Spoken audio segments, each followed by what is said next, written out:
In this video, we will review the elements of the story before moving on to writing the story. So, we will read a sample story, then identify the elements, following which we will look at writing the short story.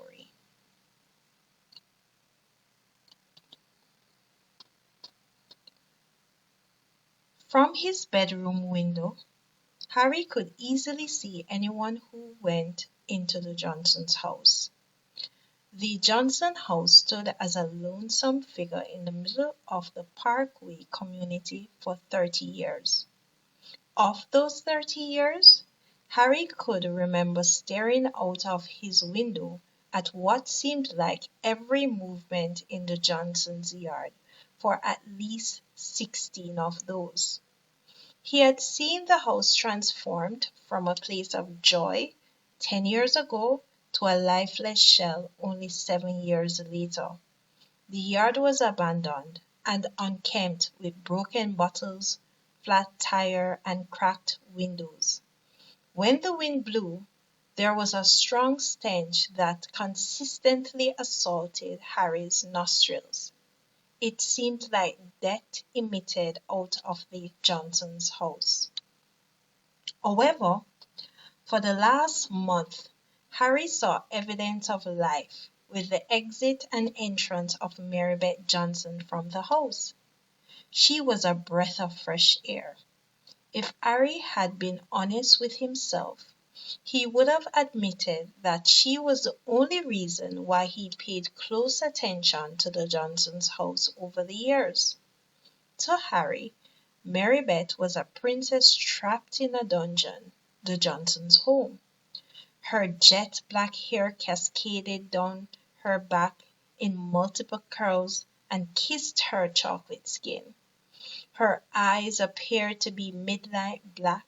However, the truth was, they were the darkest brown eyes that Harry had ever seen.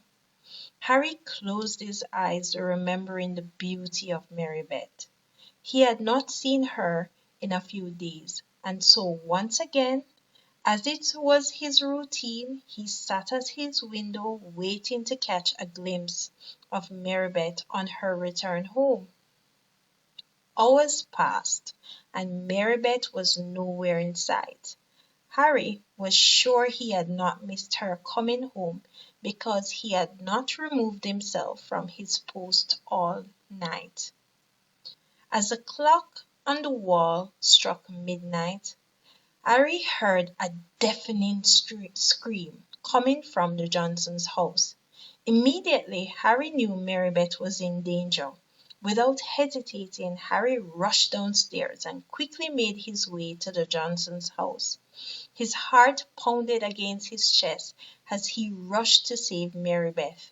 He got to the doorway of the Johnsons' house, only to find it locked. "I'm coming, Mary Beth," Harry yelled.